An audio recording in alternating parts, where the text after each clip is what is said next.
Ah,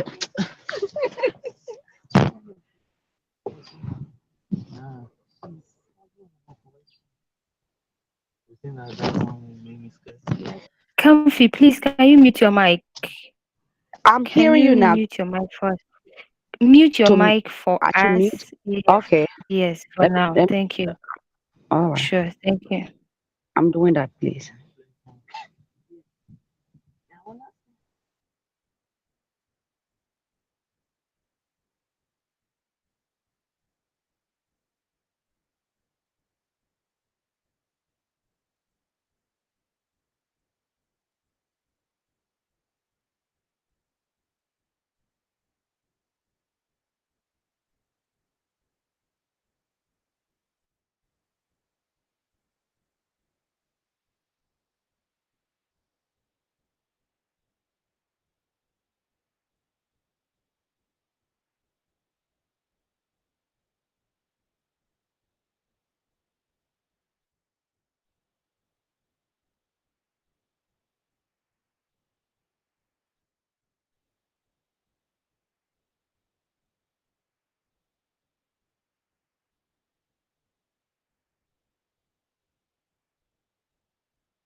Okay, so hello everyone. A very, very cold, I don't want to say warm welcome because it's a rainy morning here in some parts of Accra where I am based.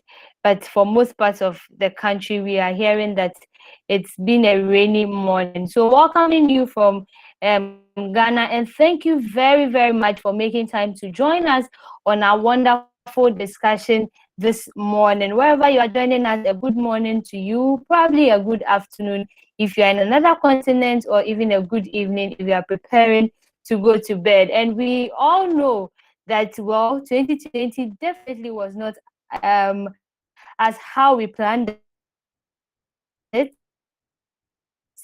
Well, most of us had the shock of our lives. COVID came, we had a pandemic, and here we are. For many, it has been a roller coaster trying to move through this periods of staying safe, adhering to protocols, nose masks, hand sanitizers, and all of that.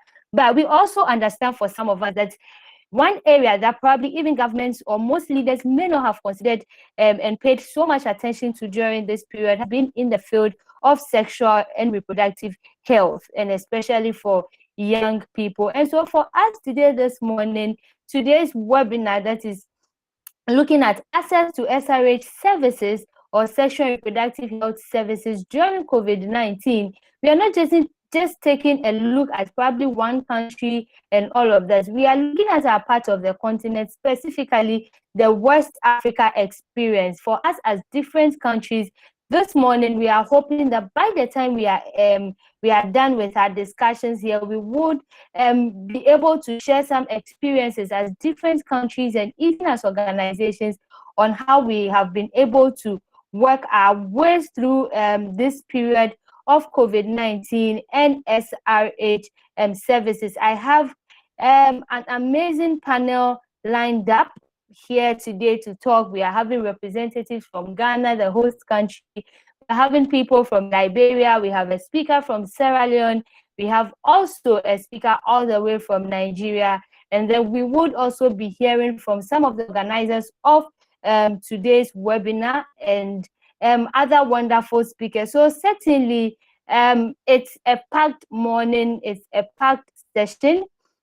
And I hope that by the time we are done here, we would all have picked one or two things. So if you are watching us on Facebook, I know that as the session is going on, as our presenters will be making their presentations, you may have one or two questions or clarifications that you would need. Feel free to just drop that in the message box on our Facebook page as you are watching us.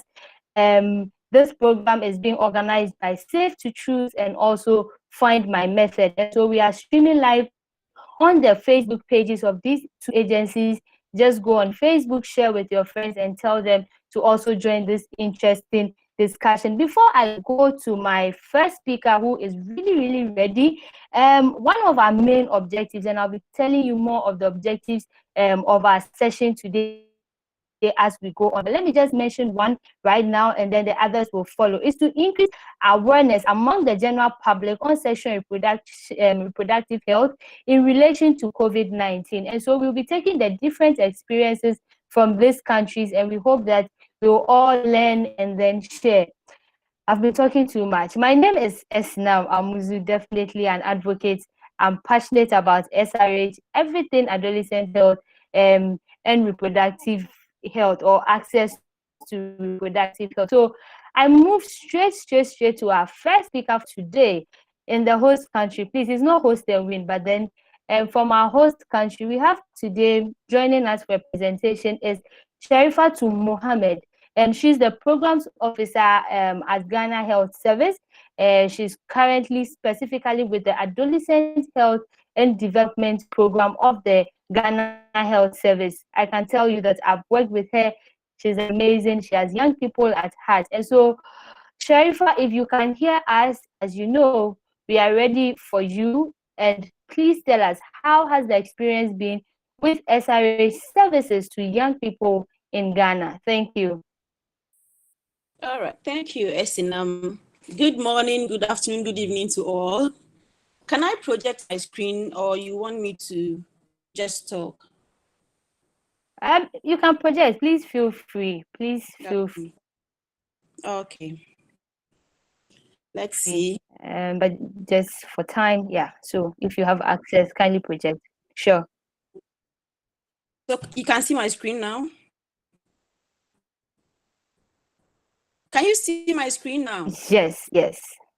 Right. Okay. So I'll just quickly introduce what's been happening in Ghana, the impact of COVID on SRH services, the actions we've taken so far, or the mitigation actions we've taken so far. Then we'll just conclude. So as we all know, epidemics or health emergencies usually expose fragile health systems like those we have here. And it mostly affects women and girls and other vulnerable groups a lot. Because once there's a disruption in the healthcare system, people who do not usually have quick access or easy access to health services they bear the most brunt. And that's women, that's girls, that's people of vulnerable populations. Women and young people already face barriers accessing sexual and reproductive health services and information before COVID, because we know that, especially for young girls or women, if they want condoms, if they want other contraceptives, we sit back and think, oh, these people are promiscuous. Or we have situations where you see someone who is visually impaired or physically impaired, they can't move a lot. I've actually experienced someone come to an HIV clinic wanting condom, and one nurse was like, you too, you know. So now imagine when it was even open to all, the difficulties they faced, and now COVID has come, and then there's a shift in the way services are delivered. There's a shift in the way there's access to certain services, more especially SRH services, which we frown upon as religion or maybe because of cultural values. But what we've seen is that reports are suggesting, we haven't done any scientific inquiries, I must say, but reports are suggesting that COVID-19 is causing a disruption in provision of sexual and reproductive health services in Ghana. Now, what's the impact we've seen on the ground? There's redirection of funds and then resources, human resources, and then funds to COVID response. Because even the funders or donors will give you an amount to work with, but they are telling you to focus on COVID response, what you have to do in this COVID area. They are not trying to tell you, okay, we are bringing in more SRH products, or we are trying to train you to deliver your SRH services in COVID season or in the pandemic. They are just telling you do everything COVID. So it's really making service provision and funding for SRH services and information go down. Then there's an issue of inaccessibility to services or change in health-seeking behavior. We remember during stages of lockdowns, isolations, and quarantines, people usually felt, or they thought that if I go to the health center, if I go to the hospital, I might be exposed to the COVID or the coronavirus, and I might be infected, so they do not go. And there's a certain perception that SRH services and information is not really essential in health service seeking or healthcare delivery. They feel it's just an outlier. It's there. If we've eaten and we are full, yes, then we can look at those areas. But now that there's something that's so essential, of course, if delivery services, maternity services, they know it's so essential, they know it can cause death. But because SRH services are not so related to, it takes time for someone to get pregnant, then try to seek abortion care, which they should have comprehensive abortion care. If they go and we feel, or we service providers feel, oh, this is not so important, what happens? They do backstreet abortions, that's the unsafe abortions, and they die. off just like that. So that's another problem, or that's another issue we think we are noticing because of COVID. And then again, I think I said because of restricted movements to and fro service delivery points in Ghana. And one thing again we don't have here is that there's no repeated prescription or collection or delivery strategy for most SRH services. For other countries or more advanced countries, if you are on a certain contraceptive and you cannot come to the clinic, or you don't even have to come to the clinic, there's a repeat prescription policy or collection where vans would move and drop at your doorsteps. We don't have that in Ghana. And this lockdowns led to some vulnerability to unplanned or unwanted sexual activities in the country, because non-formal or informal sector workers usually would go out and just try to do one or two things to get what they will eat today. Now, because there were lockdowns and because COVID has really restricted movement of people, there has been an economic stress which has led to transactional sex and exploitation for women and then young girls. And this would inadvertently lead to SGBV issues and cases, which we've even noticed some reports. If I can just look at the report we have for people or adolescents accessing services for SGBV support, it increased by 2% between March and June. So we can see the enormity of this issue. And then there were some unintended pregnancies, and then again, unsafe abortions. Why is that so? It's because young girls were cut off from their social networks or their safe places. Schools were on break because of COVID. So they were not socializing anymore. They were not going to school. They didn't have friends.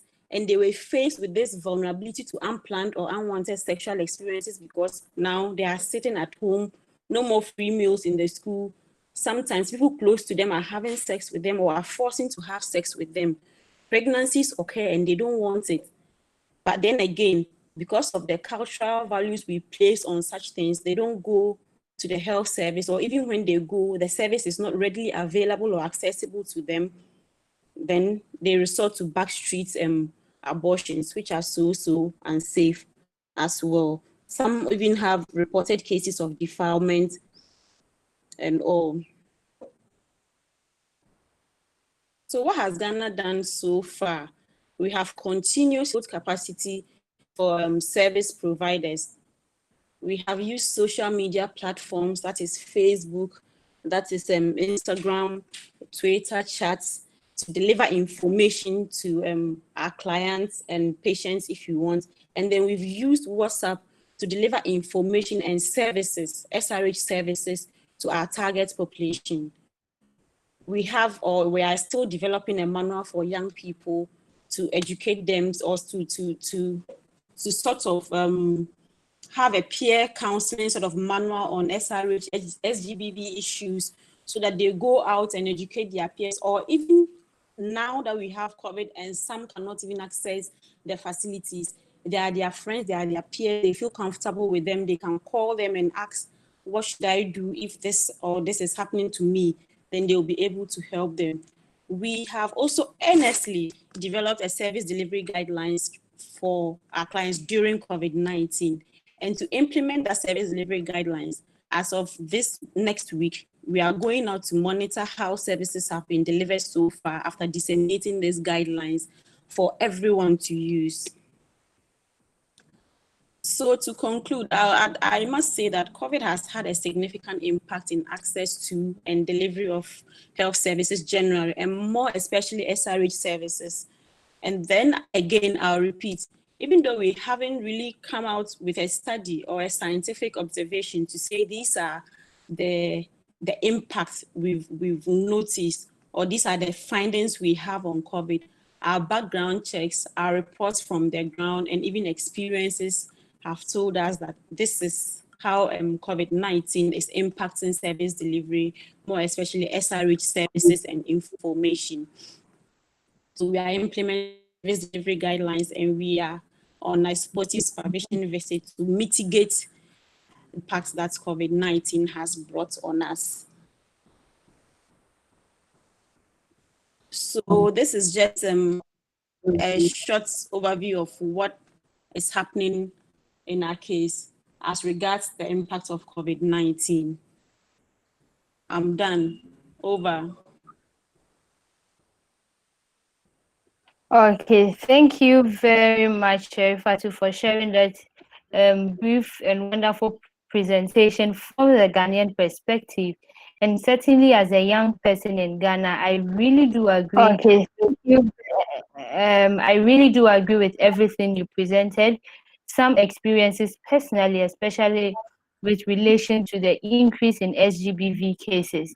Okay, so we want to hear from the other countries, because definitely, as you are seeing, our webinar is about access to SRH services within COVID-19, the West Africa experience. If you just joined us, thank you very much wherever you are watching us from. Thank you. This is brought to you by Safe to Choose area, where Kanfi Sato stand by to share with us the Liberian experience of access to SRH services during this COVID period. Kanfi, if you can hear me, over to you. All right, thank you very much. I'm Kamfi Saki from Liberia, giving our experience on COVID-19 as it relates to SRH services here in Liberia. Can you hear me? Hello? Yes, Saki, we can hear you. Thank you. Okay, thank you very much. The COVID-19 pandemic has an adverse effect on the supply chain of contraceptives commodities here in Liberia, and the issue of manufacturers even reaching our country because of lockdown, uh, closing of borders and other uh, methods that were passed on from WHO to other countries, especially during the pandemic period. So for people, young people here in Liberia, women and boys and girls, to have access to the products has been one of the problems due to the lockdown that we have had here in Liberia. Receiving those commodities, for an example, the usage of condoms. Liberian society here, most time when a young person goes to a clinic or a health facility to ask for a condom, is most seen like a taboo here in our country. Like maybe that person is an addict to sex, or the person is commercializing sex. So given the COVID-19 interference that have already had an impact, that is our societal response to contraceptive methods, most precisely condom usage, has been a problem here. So then the delay in contraceptive methods reaching here in Liberia due to lockdown and shipments being delayed has had a serious impact here on our country. Then we have also had a thing before, even the COVID-19, the limited resources, because in Liberia, most of our population, which from the rural setting, people have had difficulty in reaching the health facilities or clinics. So prior to COVID-19, this problem has already been on ground. Only 60, like given the issue of births, women coming to give birth in health facility. Here in Liberia, only 61% of births that are given here are performed by a trained healthcare provider. So thereby increasing the rate of maternal mortality in Liberia. Liberia, meaning Lagos being one of the higher risk country for maternal mortality in the world. So nearly in every 138 live births resulting in a mother dying from a preventable cause such as hemorrhage or sepsis. So we have had that problem here, and COVID-19 has impacted that as well. And then the pandemic itself is another barrier that may prevent women and girls from coming, because people have we had the Ebola setting here, the Ebola virus. During the Ebola virus here in Liberia, health workers and patients accessing clinic or hospital for Medicare or even SRS services has been a problem, because we saw the issue where health workers infected patients and patients infected health workers. So because of the experience we have had in Liberia over the past time, from Ebola to COVID-19, young women and girls accessing these services has been on a decrease. So what is happening here? We have increase in teenage pregnancies here in Liberia. There has been a high increase of teenage pregnancy because our girls who are in school are no longer actively involved in school, even though there are online studies that are provided by other schools around Liberia. But many are not having access to that, because the access of the services, some are really not having those. So as a result of that, we had an increase in teenage pregnancies here in Liberia. And then what has been done to ensure that we have a lot of people, including government, that has been working to ensure that health workers continue delivering these life-saving care as it relates to SRA services throughout the COVID-19 crisis. And one of these people that have been in the spotlight of this spotlight initiative has been working immensely, providing SRS services to women and girls.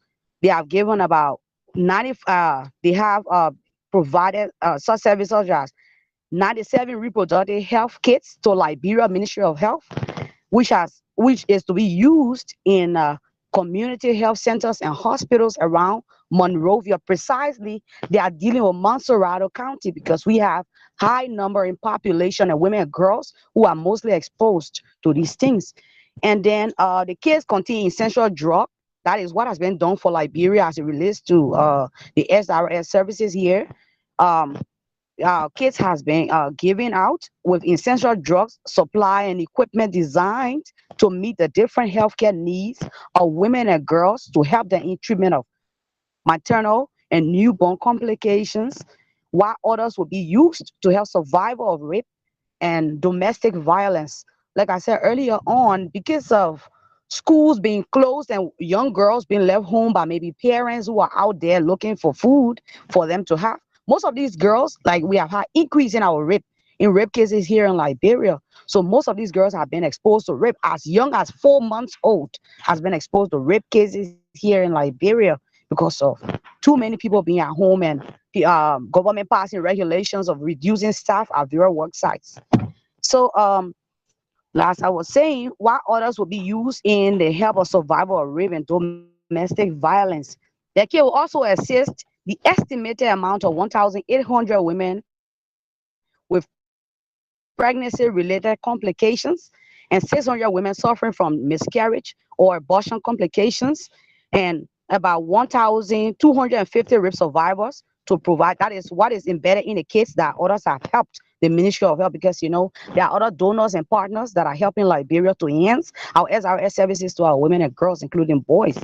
So they have also provided 1,250 rape survivors with some of these items that are embedded in this case. And we also have the DKT Liberia, through its country manager, the Antonio Talcott, who has also been buttressing government's effort in getting women and girls to have more access to SRS services. And these people have been going door to door in order to buttress government's effort on the SRS services as it relates to Liberia. But when it comes to safe abortion, they are not really being looked at. Here in Liberia, we have more women and girls who are exposed to unsafe abortions due to health worker actually maybe prejudicing them, or some of them are afraid of accessing health facilities so as not to be tested for COVID-19. Because we have our experiences here over the period where Liberia, most of our people complain of the quarantine, how they are not carefully taken care of, and the fear of the unknown. So as a result of that, girls and women are not really relating to the facility, or are not really coming in. We have had this problem even before the COVID-19, but now it has been on the increase of as it relates to unsafe abortions. Can you hear me? Yes, okay. Hello? So yes, Saki, we can hear you. Are you done? Yeah. Or you want Yes, to I am wrap done up? for now. Okay, so for now, definitely. Thank you very much, Saki, for sharing that. I picked some key things from your presentation. And just to mention that Kamfi Saki is a registered nurse, or she's a nurse from Liberia. She currently works with DKT Liberia as a country community representative. So definitely means she has a lot of experience and information from where she's coming from. She mentioned the issues of rape that has been on the increase in Liberia during this period. She spoke about domestic violence. She spoke about women being susceptible to unsafe abortions during this period. And definitely, these are key things that really matter when you talk about maternal health. And so, COVID having an impact on these services, these things for women, is something we should be looking at. So, thank you very much, Kanfi. Like I also mentioned, for those watching us on Facebook, if you have any questions based on her presentation or that from Sharifa, just drop your questions, and definitely we will read them and try to answer them before the webinar ends or the program ends. Okay, so now from Liberia, we move to the next country in the West Africa region. Obviously, they are neighbors, with just borders across, and I mean Sierra Leone. Joining us from Sierra Leone is Paul Kamara. He's the advocacy lead for the People's Alliance for Reproductive Health in Sierra Leone. And once he joins us, you definitely know that he's passionate about about youth and SRH. He's passionate about everything reproductive health, and that's why we are here. Mr. Paul, if you can hear me, thank you, and over.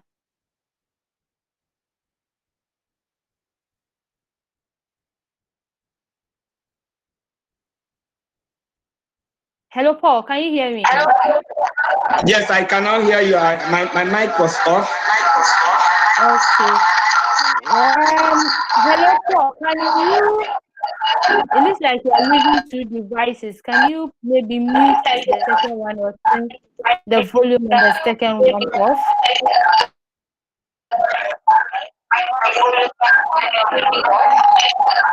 Hello, Paul. Okay, turn this one off.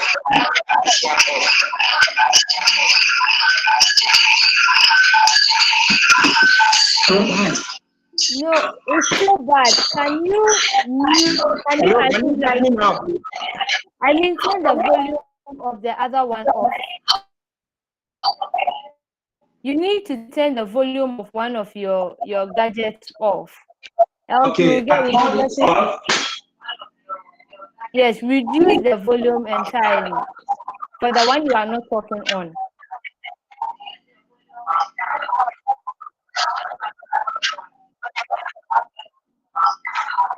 Hello, Paul. Phone off now. Okay, thank you. Yes, now you are clear. Yes, can you hear me now? Yes, Paul, we can hear you. So, over to you, Paul. Share with us. Can I share my? Yes, yes.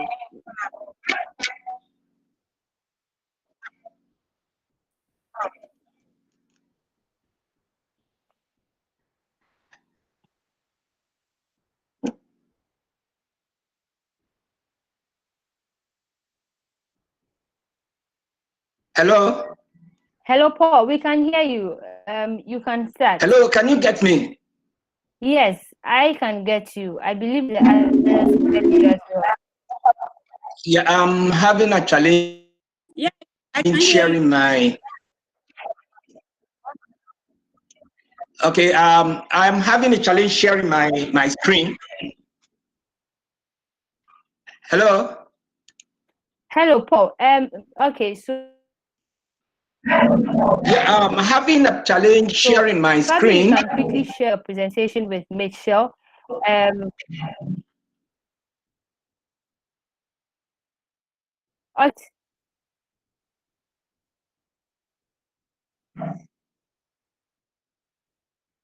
Hello, Paul. Can you hear me? Yeah. Yes, I'm sharing.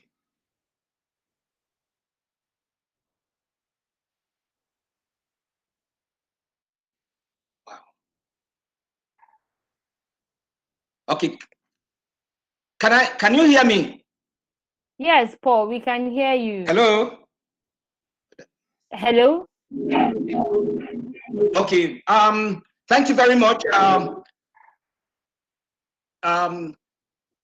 Let me just I'm Fudi Polonil Kamara. Can you hear me? Yes, Paul, we can hear you. Wow. Okay.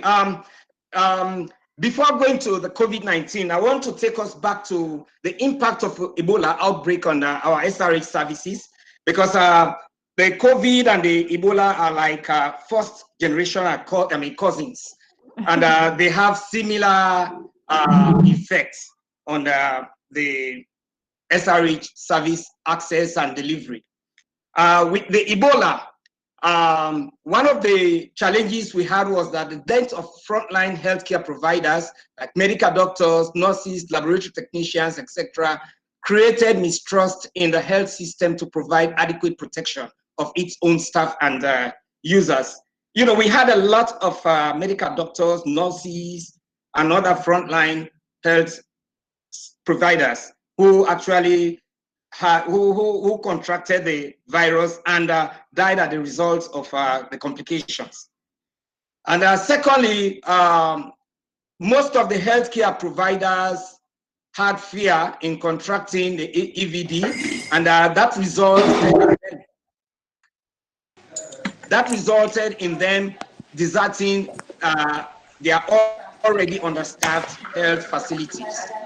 And thirdly, because of the nature, See that the information. headshot. Hello? Okay, I'll take some. Hello, Paul, I can hear you. Sharifa, your mic Hello? is on. Okay, Paul, we can you hear hear you. me? Let me go ahead. Yes, please. Kindly go ahead. Okay. Then the other challenge with the Ebola. Wow. Hello? The other challenge with the Ebola was that we had inaccessible youth and adolescent friendly services in many government hospitals, and that shied away a lot of young people from going to these facilities. And as a result, we had very huge number of our adolescents becoming pregnant. We had over 14,000 adolescents becoming pregnant within the period of the Ebola outbreak in Sierra Leone, you know, which affected schooling, which affected the economy, community cohesion, and a host of other problems. And there was also concern with the standard of treatment provided, you know, for patients, particularly women in labor. A lot of the fear that comes from the results of fear.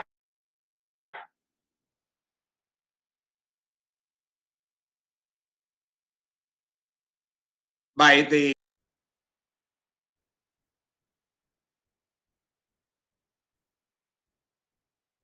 from the health. There was inadequate protection and training of health staff in infection prevention control. Now to the COVID, recalling the experience with Ebola, this instilled going to access services, government health facilities. And the other impact and one of the other effects was that we had a lockdown and there were restrictions on inter-district movement, and the state of emergency negative impact on access to most of these services, the SRA services and the general health healthcare services. And secondly, there was lack of ambulance services which affected pregnant women. You know, the services were very poor, you know, and there was lack of access to SRHR supplies for those who needed it most within the lockdown period specifically. And you realize that within that period, the focus was merely on how to contain the COVID. There was not much attention paid to SRH or gender-related issues. And also, most women and adolescents couldn't afford to buy essential sanitary kits because the majority of women, depend on petty trading. And because they are restricted from public gatherings, they were restricted as a result of the district, interdistrict movements. They had no way to generate the regular income they used to. So they had a challenge in buying essential sanitary kits. And the other impact was that private clinics were really locked down for some period. Okay. And there was, with all these, we had potential rise in cases of unsafe abortion. Okay. And that also led to an increased rate of maternal death. Okay.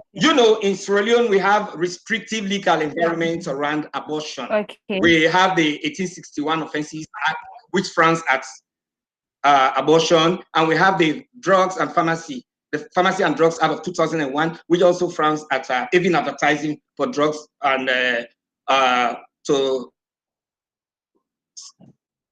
contain abortion. Then we also have death of doctors, which caused a scare within the medical services within hospitals.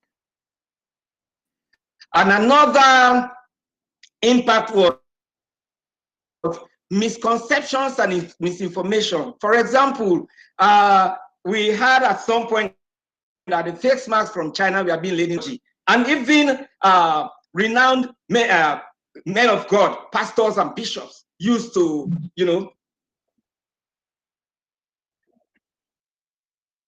release audios and videos on these misconceptions.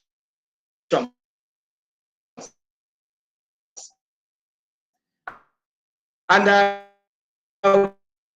women and adolescents. Hello, Paul. Paul, you are breaking at this point. Paul, can you hear me? Keeping up with their menstrual hygiene while in quarantine zones because they lack access to. Hello, Paul. Menstrual kits. Okay. Then another one was SGBV victims and vulnerable groups with underlying health with diabetes, those with hypertension. Hello, can you hear me clearly? Okay, yeah, Paul, you should be wrapping up, but you were breaking at a point. But I hope that you can wrap up for now. If we have any questions, we'll come back and you'll explain. So we can hear you. Kindly finish up for us. Hello?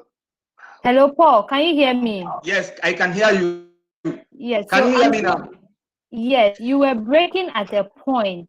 Hello? But hello, Paul. Can you hear me? Hello, Paul. Hello? Can you hear me? Let me just step back a bit. Yes, I can. Okay. So your line is breaking. So I'm saying that maybe you can hold on. Can you hear me?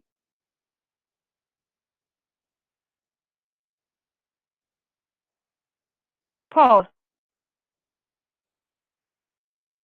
Okay, so we're having some technical issues with Paul. I hope he's able to his network connect back as soon as possible.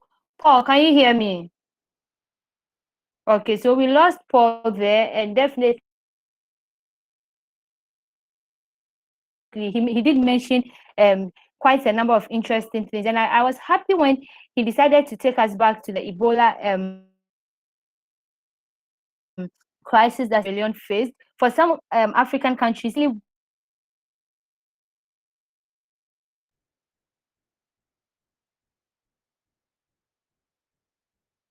it was kind of like a shock. We did not know how to go about it, but we are also learning and getting there. So whilst Paul prepares to come back and finally wrap up, I'm going to the one country who we are far apart, but it looks like we are just worlds apart. And Jeremiah knows already, the day we get to Nigeria, we just don't want to start the war here in today's webinar. We'll definitely finish it very soon. But our next speaker, coming all the way from Nigeria to also share his experience.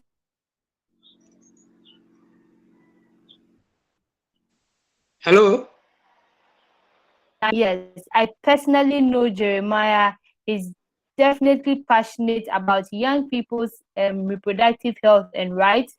He has over 5 years experience, and the list goes on and on and on. He's also a Mandela Washington Fellow in Nigeria. He was one of the European Development Days Young Leaders in Brussels and all of that. So Jeremiah, from your perspective as a young person who has been working in this area even before COVID, looking at the current context of COVID, can you also share with us the experience Nigeria has had, given the big state of your country? How has it impacted SRH delivery to SRH services, especially for young people during this period? Jeremiah, if you can hear me, over.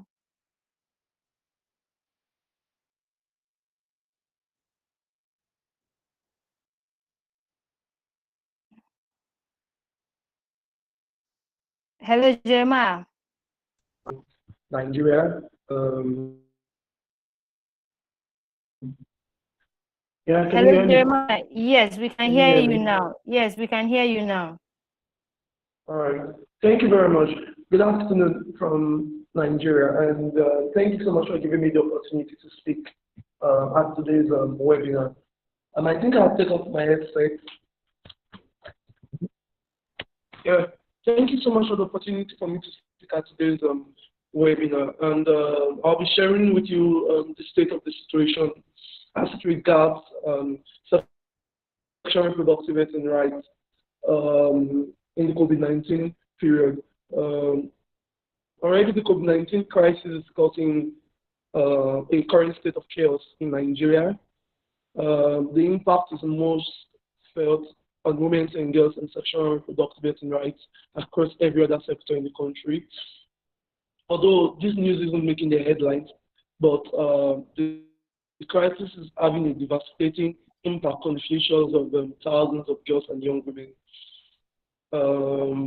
My friends from Liberia, Sierra Leone, and Ghana have spoken about how devastating the crisis is in their own country. But I think in Nigeria it is far more than that.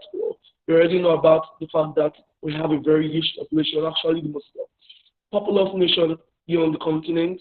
And again, coupled with the fact that before the COVID-19 crisis, we had a pre-existing crisis, which is the terrorist crisis, the Boko Haram terrorist crisis. And this crisis has made thousands of women and girls of reproductive ages. It has displaced thousands of women and girls of reproductive ages from their original homes, and now they are living at internally displaced persons camp. Already COVID-19, already the Boko Haram terrorist crisis attacked the health system in this region of Nigeria, referred to as Northeast region. It destabilized the health system. It destroyed the social security system at this region of the country. So already women had little or no access to sexual and reproductive health services at this location before COVID-19. COVID-19 is really exacerbated this crisis, and so in essence there was the Boko Haram terrorist attacks that led to displacement and affected women and girls' access to health, in focus sexual and reproductive health and rights. And now we have the COVID-19 along with the Boko Haram terrorist attack. So women and girls are twice disadvantaged to access services, information as regards the sexual and reproductive health and rights. So one key impact of this COVID-19 crisis in Nigeria has been lack of decreased political will. Already there has been low political will in Nigeria since this current administration under the President Muhammadu Buhari's presidency. There has been low political will to prioritize women and girls' sexual and reproductive rights.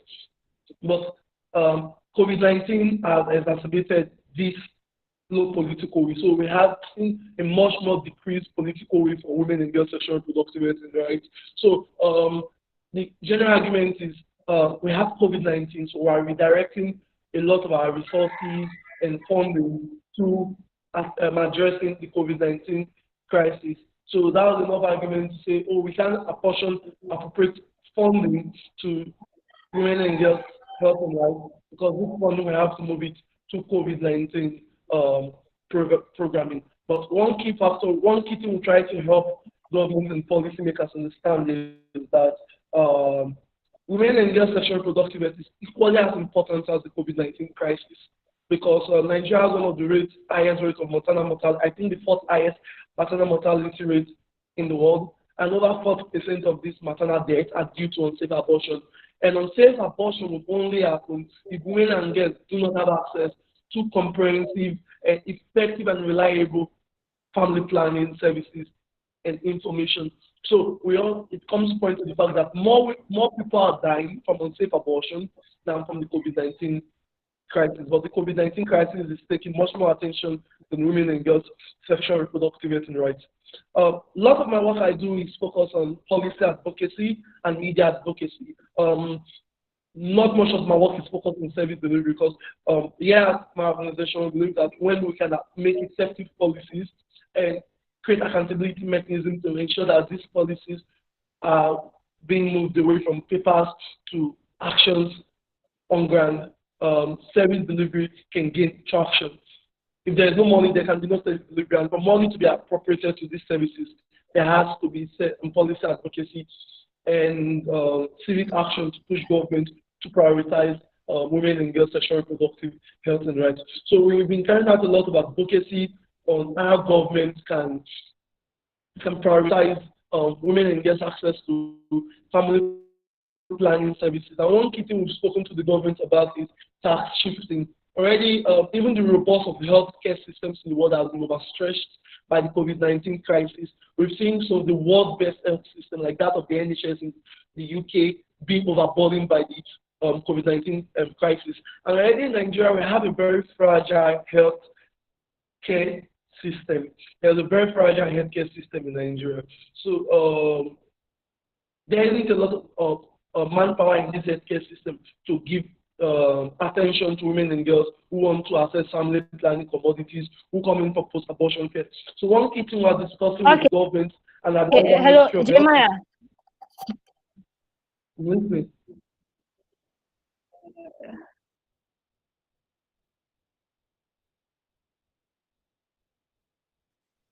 Sorry, are you hearing me?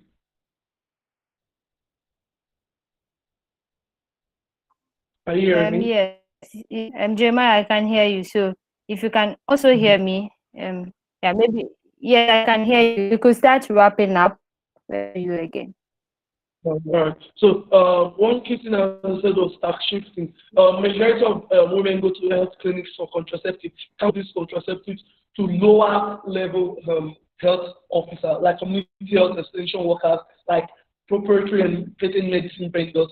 Can they be able to provide women with contraceptives so women don't have to access contraceptives from the hospitals alone? So that's one way we're trying to see, we're trying to innovatively increase women and get access to contraceptives during COVID-19 period. Another way we are doing this is leveraging on the infinite potentials of technology to provide women and girls with these services. So we're looking at telemedicine support. So we're looking at logistics support. COVID-19 disrupted the supply chain for contraceptives.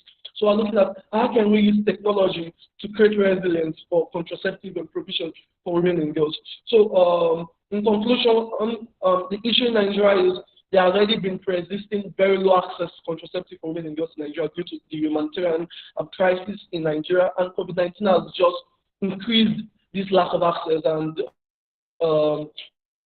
we are attacking this from two levels: policy advocacy and the use of technology. For policy advocacy, we are just trying to tax shift contraceptive provision, moving it, decentralizing it from hospitals, so women can access this contraceptives from shops, medicine vendor shops, and community health extension workers. And the second way we are doing this is leveraging on technology through the use of social media, through the use of mobile technology to ensure that women and girls can also access contraceptive information that can make them know that they can access these services from other shops. Okay.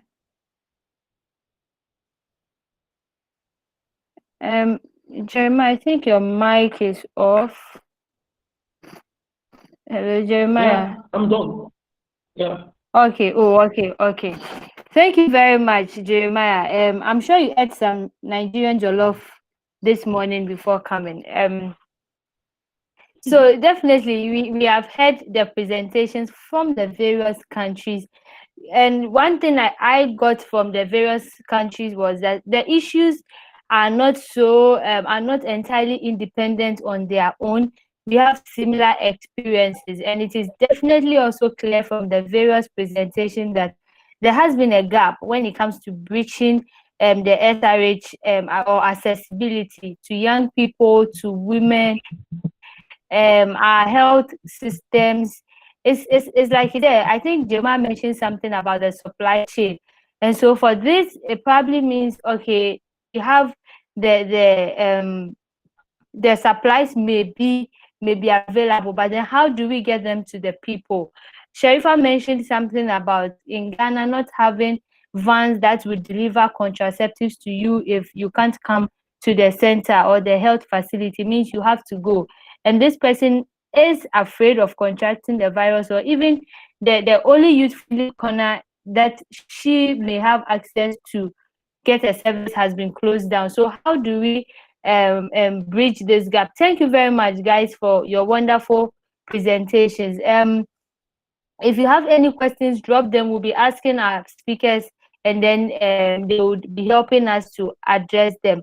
Now I move to our fifth speaker for today. She's the communications officer for Anglophone West Africa. She will be telling us, well, probably what best practices these countries, or how as countries we can leverage on our own experiences and moving come out stronger together. So Angela is joining us. She's definitely passionate about women and girls, as well as reproductive health, reproductive justice. She's a youth activist and currently the lead for She Size Ghana, and on and on. Angela, if you can hear me, over to you. As a young person, you are from the various countries. You have shared with us the experiences, how COVID has affected their various countries, especially reproductive health through this period. What should we be looking at moving in? Okay, thank you very much, Esinam.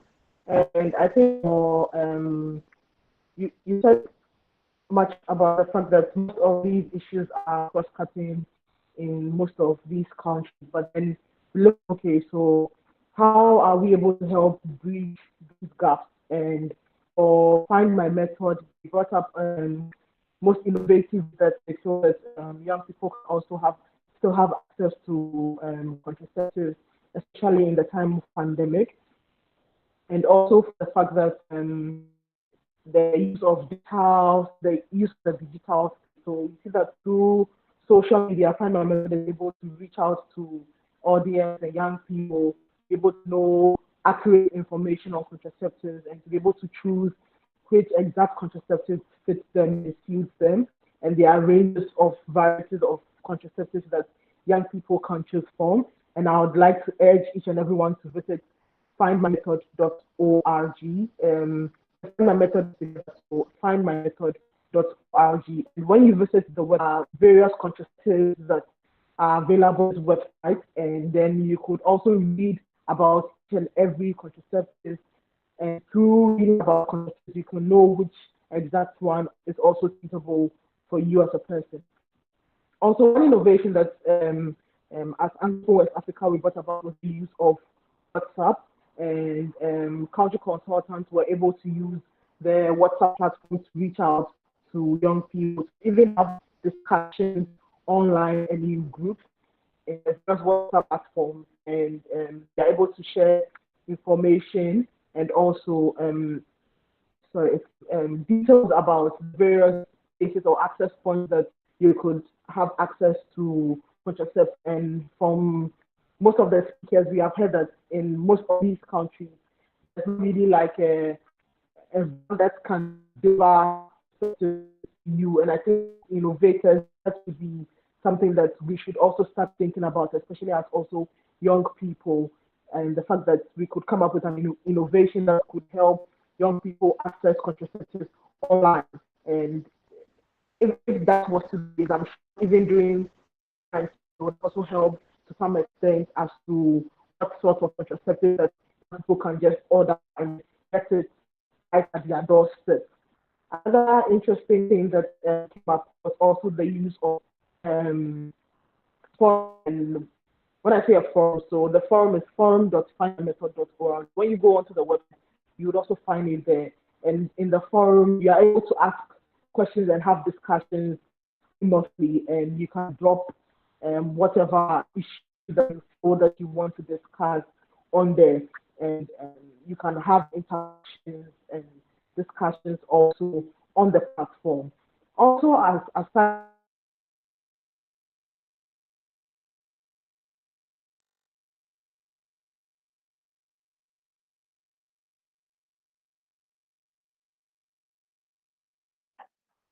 Hello? Hello? Hello? and we also jam to be able to get in creative ways out there to the young people.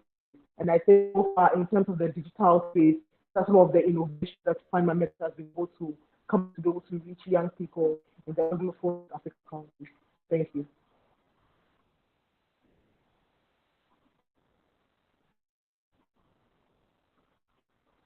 Over.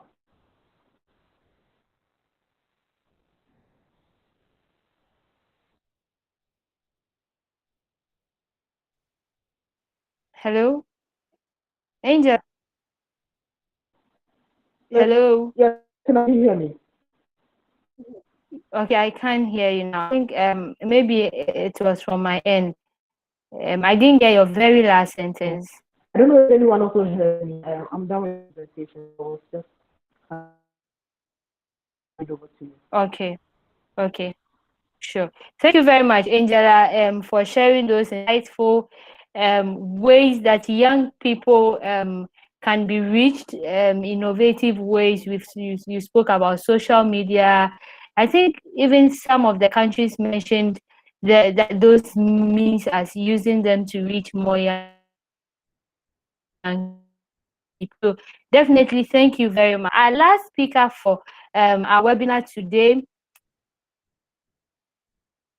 is from sinners, probably ways that so far safe to choose has been using to reach young people in terms of COVID-19 and ensuring that that gap that we have been talking about in terms of accessibility is really bridged. And so if you can hear me, Barbara, over to you. Thank you so much, Asinam. It's been really nice to hear everybody and the various activities that are going on in regards to ensuring there's access to sexual reproductive health services in your countries. So I'm just going to share my screen now to talk about what Safe to Choose is doing towards this. So hi, good afternoon. I hope everybody's doing great today. So my name is Barbara Okeo, and I'm the communications lead at Safe to Choose. And this presentation will basically show what digital innovations that we have been using at Safe to Choose, especially during the COVID-19 pandemic, and in specific in relation to sexual health and reproductive services. So, as we may know, the International Safe Abortion Day is coming up. And the theme for this year is using telemedicine to access sexual health and reproductive services. And as we know, the COVID-19 pandemic has brought about different challenges in access to some of these services. We know that a lot of countries were going through the lockdown, and some of the countries are still going through lockdown as we speak. And this kind of services, the sexual health reproductive services, were not considered an essential service. And so what we're trying to say at Safe to Choose, and what we have been doing, is that telemedicine can overcome geographical or social, and I'm going to add political barriers, pandemic barriers to accessing services and facilitate the self-use of services.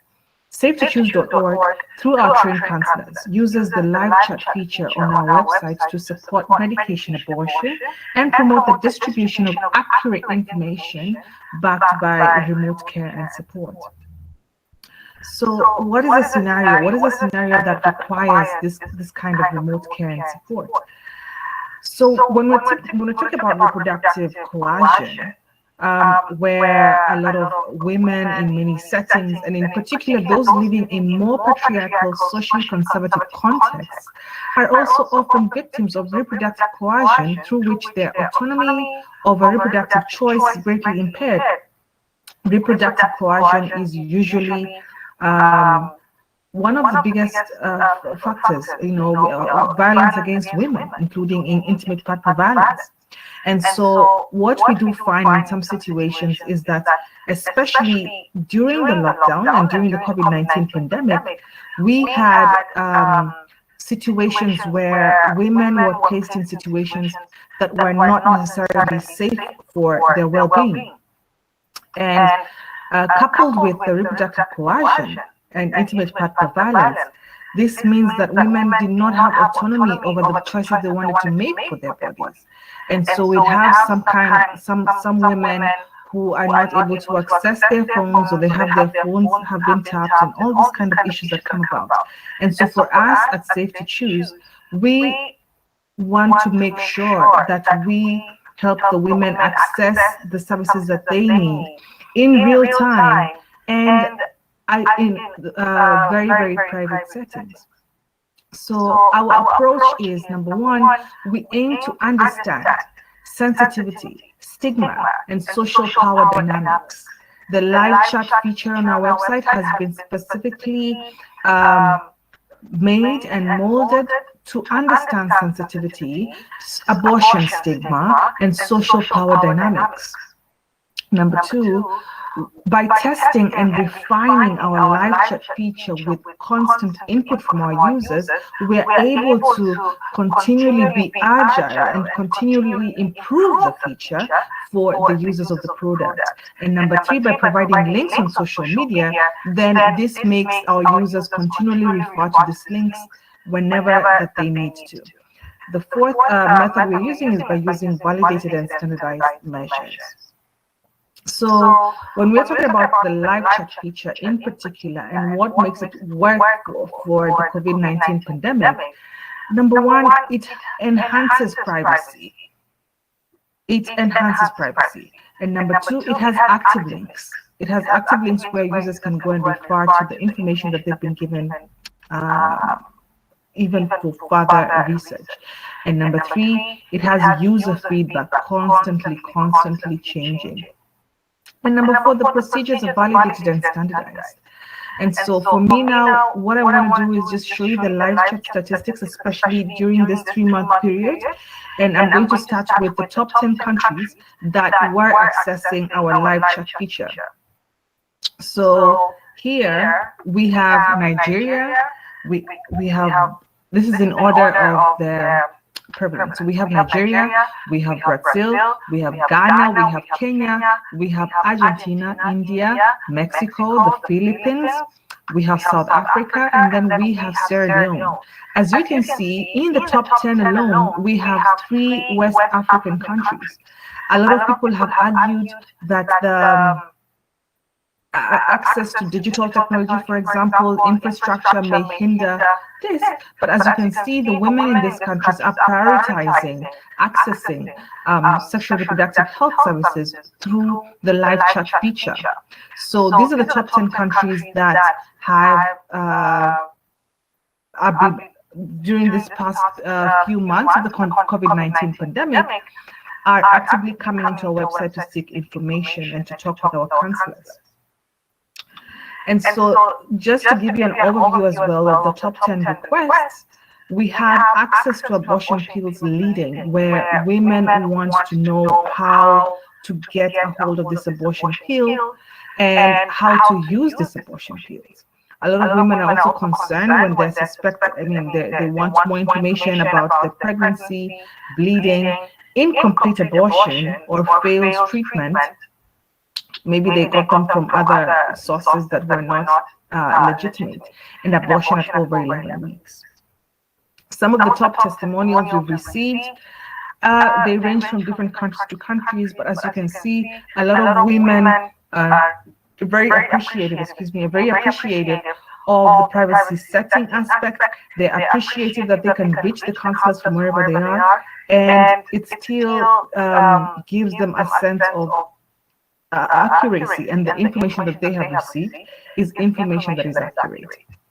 So I'm going to leave you with the words of Sarojini Naidu, who is the Nightingale of India. We want a deeper sincerity of motive, a greater courage in speech, and earnestness in action. Thank you so much. That's all I prepared for you guys today.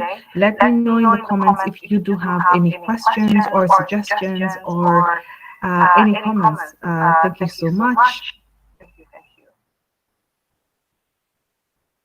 Okay, thank you very much, Barbara, as well, for your wonderful presentation.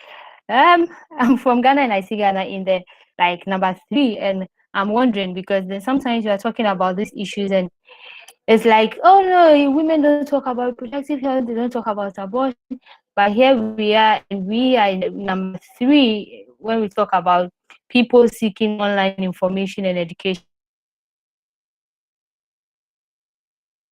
accessing reproductive health services, including abortion, safe abortion service. So thank you very much. This really will help some of us subsequent advocacy issues. Good. So there's a question that probably first I want to throw to maybe our speakers, and I hope that everyone can take some 2 minutes to just quickly address it, and then we see. We have all spoken about the current context in our countries. We all agree that definitely there have been some gaps, even before COVID. And now COVID came, and then we keep seeing the gaps widening and all of that. Based on what you've heard, or probably some learn and share and all of that, to my first 4 speakers from the various countries, how do you think that moving on, we can ensure that we try to bridge these gaps and ensure accessibility? You could look specifically at the roles that you want various stakeholders to keep playing, probably government, for civil society, even for us as young people at the various community level. What do you think that we can keep doing? I'll start with Kamfe. Saki, if you can hear me, with Liberia, what do you think you should be doing better moving forward to ensure that some of the gaps you spoke about can be bridged? And so, Kamfi Saki from Liberia, if you can hear me, over. I hear you. Okay. Yeah. So over. So one of the things we can do right now is one, working with government and other partners, because we want government to take this SRS services very seriously, because they are not really been seriously looked on by government. Our partners are making immense efforts, but we want government to also buttress our partners' efforts here, and that is working with the Ministry of Health and Education, Sports, to develop modules and comprehensive sexual education for that is it should be taught in schools, and reaching out to people who don't have digital services, that is in our rural setting, because we said most of our population is the rural setting. So leaving not just Montserrado or alone or Monrovia, going to the rural areas, creating awareness and on how women and girls are being victimized and how to enhance these efforts in having them to know what are their rights as it relates to SRS services and having them to be a part of it as well. Hello. Okay. Yeah. Mhm. Okay, thank you very much, Kamfi, for sharing that. We hope that we are able to really follow through. Let me move to Paul. In your very last presentation, I was mentioning the fact that I liked your link between how your country, as Sierra Leone, dealt with SRH during the Ebola crisis and now being faced with a pandemic. Definitely more gaps, but how you as a country are fighting it. Paul, if you can hear me, what do you think that you can do better from your previous experiences with Ebola to avert the over 14,000 teenage pregnancies being recorded and all of that? That moving forward, you are able to better bridge the gaps now. Yeah, over, Paul.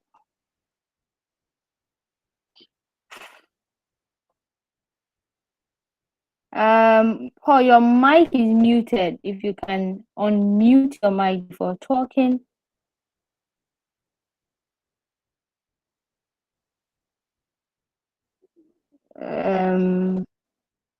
Hello, Paul. Yeah, can you hear me? Yes, I can hear you, Paul. Yeah, Thank you. Thank you very much. In the first place, we have the political will in terms of moving forward issues around sexual reproductive health rights, because the present government has made lots of commitments. Commitments and pronouncements, and we have seen the move actually.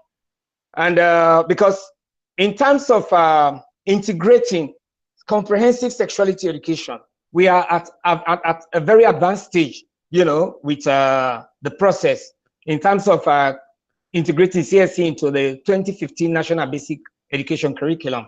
And also the Ministry of Basic and Senior Secondary Education has taken the lead in establishing an SRA task force, you know, to work around issues of issues relating to adolescents, SRH, and rights.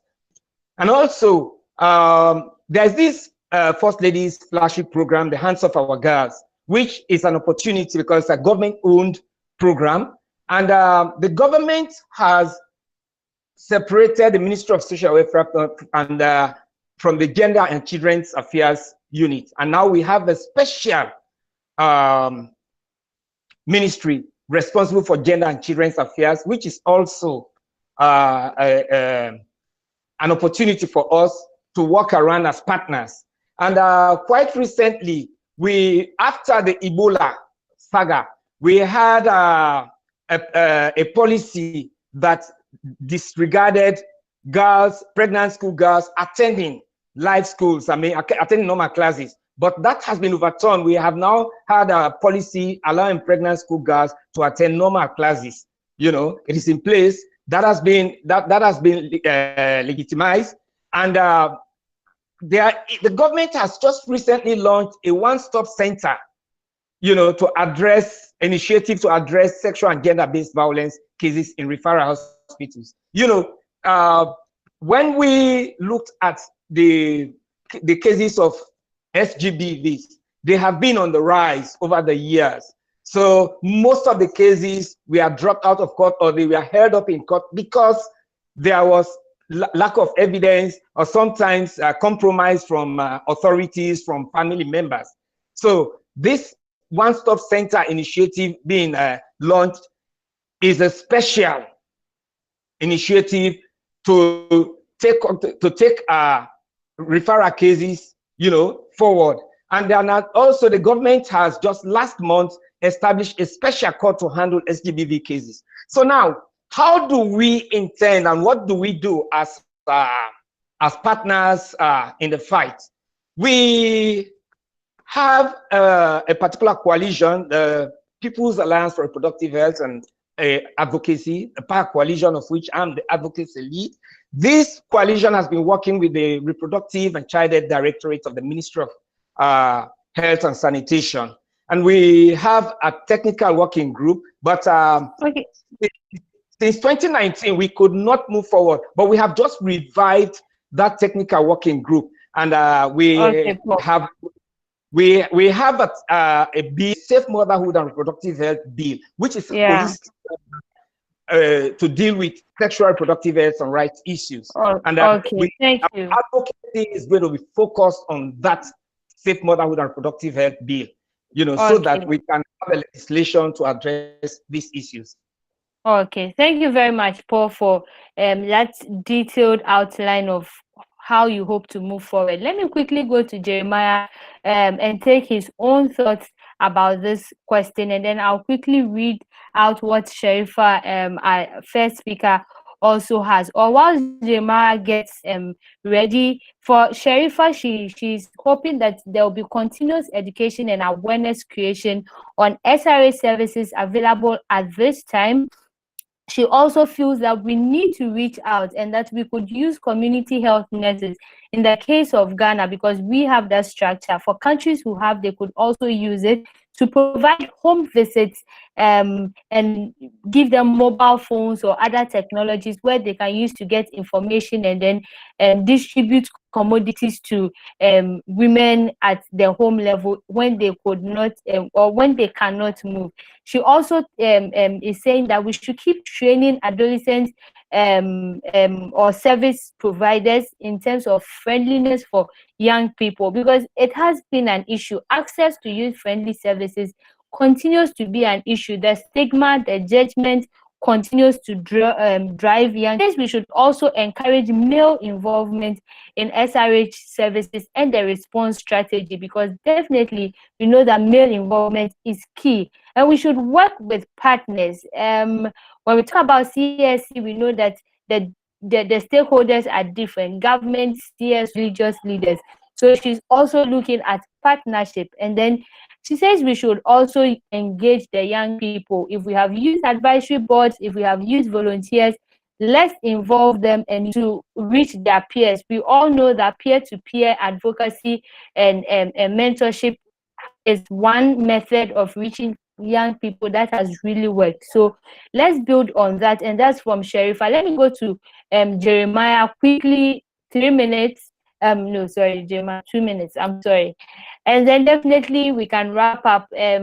Barbara, please get ready. You also tell us how to reach out to Safe to Choose. Angela, find my method. You also, let me go over to Jeremiah.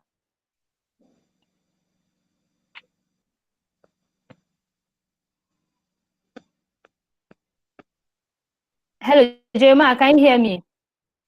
Hi, Sinam, please, could you state the question again? Yeah, I can hear you. Hello? Yes. Yeah, Jeremiah, did you hear me? Yeah, I can. So I'm asking, moving forward, I was just asking like your final question, and through a general question, moving forward, how do you think we can work better to bridge the gap or the gaps that we have spoken about? Okay, moving forward, like one key thing I always tell people that we don't have to allow it become business as usual. We have to become much more deliberate about what we want to do. And one key way we can become much more deliberate is innovation. We should leverage on innovation. There are a lot of innovations that are happening in other sectors that we could leverage on, and that's something that I'm very, very excited about what Safe to Choose and Find My Method are doing, leveraging on the infinite potentials of mobile technology. So now you don't have to go to the clinic to be able to self-manage an abortion. You just have to be at home, get access to misoprostol and mifepristone if possible, or misoprostol alone, get correct information and get telemedicine support, and you can get a complete abortion with little or no risk. So that was innovative, and I think that's something we could also think about. Again, the issue I spoke about earlier, the issue of tax shifting. Not all contraceptives we have to go to the hospitals to get. So when we decentralize contraceptive access to even as something as simple as the medicine shop closest to you, we can see increase in contraceptive usage and increase in contraceptive prevalence. So we have to be very, very innovative in our approach, and we have to be deliberate in leveraging on innovation to increase SRHR. Again, I also think we have to hold government accountable. We have to think up accountability mechanism. Government have signed on to the SDGs, and one part of the SDG is the SDG 3.7 that talks about universal access to family planning services. So government signed on to this, and we need to hold government accountable. If we want government to create high political will for family planning services, civil society have the power to create civic action that will push government to create high political will for family planning, increasing access to family planning services. And another key thing I want us to do about moving forward is that we should make the periphery becomes the core. People are the fringes. We should make them become our focus, just like the UN mantra, which is reaching those who are left behind, for saying that people living in humanitarian settings, refugee, displaced people, these people have very huge need for family planning services. They have very high need for safe abortion care. They have very high need for protection from sexual-based and gender-based violence. So moving forward, we should be able to prioritize the needs of this particular sensitive population while programming for sexual and reproductive health rights. So in conclusion, again, I would say innovation, especially decentralizing access to contraceptive from hospitals to medicine shops. Number two, we have to leverage on the infinite potentials of mobile technology, just the way Safe to Choose is doing. And number three, we have to hold government accountable for access to family planning services.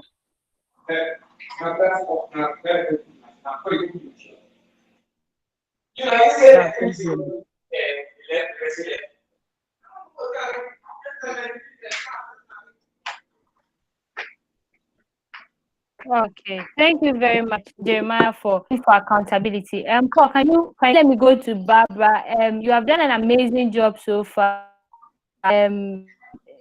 Adjusting to the new normal, using technology to reach more people. How can maybe someone who would watch this webinar wanting to also access information safe to choose, what should they be doing? Thank you, Esenam. So hello, Barbara. Thank you. Can you hear me? Okay. Yeah. Yeah. So I'm saying for us at Safe to Choose, yes, please. We're very committed to the women are able to access the information as and when they require. And so we've got the live chat feature on our website. You can log on to www.safetochoose.org, and you'll there'll be a live chat feature on the website. You can email our counselors directly at info@safetochoose.org, and you'll be able to gain access to them, and they'll be able to help you out if you have a question. In addition, you can look through our website. We've got a lot of information on there. We've got a lot of information on our social media as well, on Facebook, Instagram, and on Twitter. So wherever you find our information, I think most of our information is digital. There should be something there that can be able to help you, in addition to the counseling services direct from the counselors. Yeah.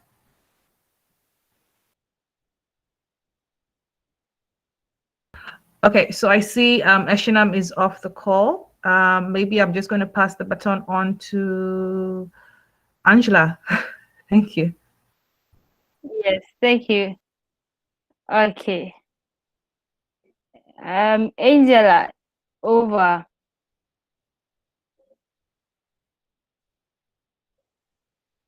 Hello. Angela, are you with us?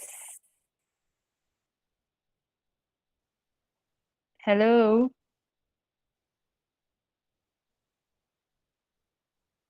Okay, so I think thank you very much, Barbara, for those final comments and sharing with us. And just to say thank you to our wonderful speakers. We had Kamfi Saki joining us from Liberia. We had Jeremiah joining us from Nigeria. We also had Anji Sherifatu Mohammed also joined in from Ghana. Thank you to the organizers of this program, safe to choose, and also find my method. I know, let me especially mention this to Michelle. Thank you. You have been behind the scenes working and getting us live on Facebook. Angela is back. If she can hear me, 30 seconds.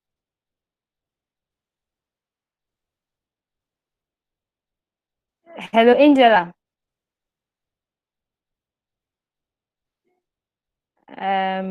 Yes, hello, Esna. Yes, so you have 30 seconds. Find my method. Moving forward, how do we reach find my method, sorry, and yeah, just around that. I think Barbara spoke on the other issues. Okay, so in reaching Find My Method, all you have to do is visit the website, which is findmymethod.org.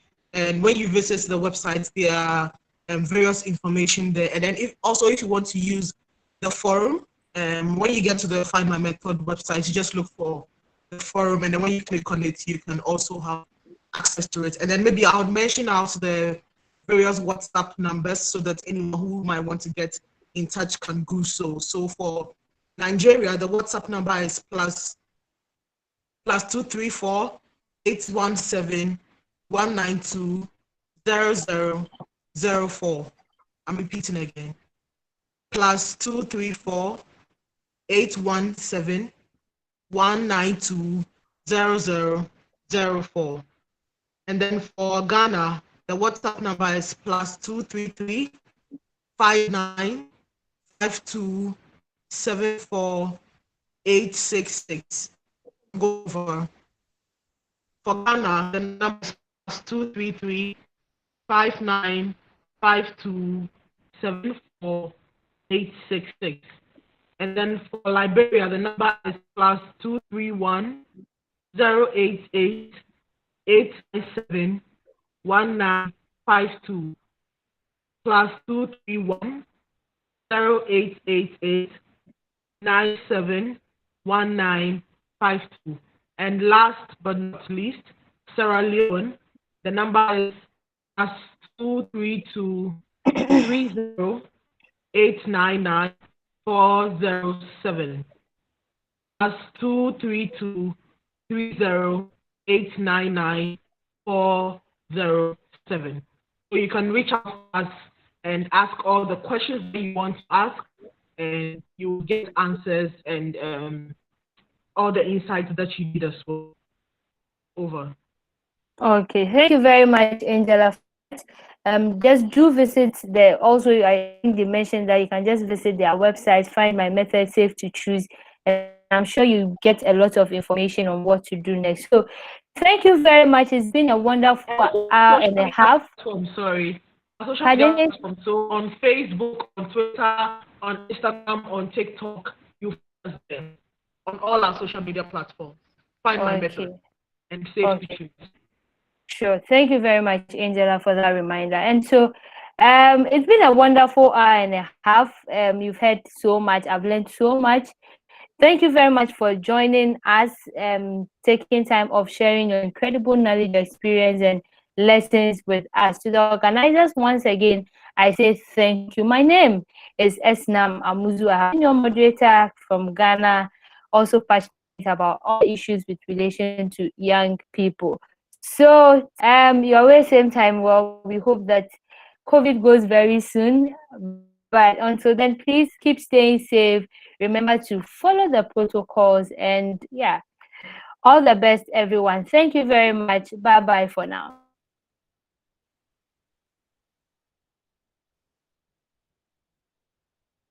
Thank you very much, everybody. Michelle, are we still live or we are off?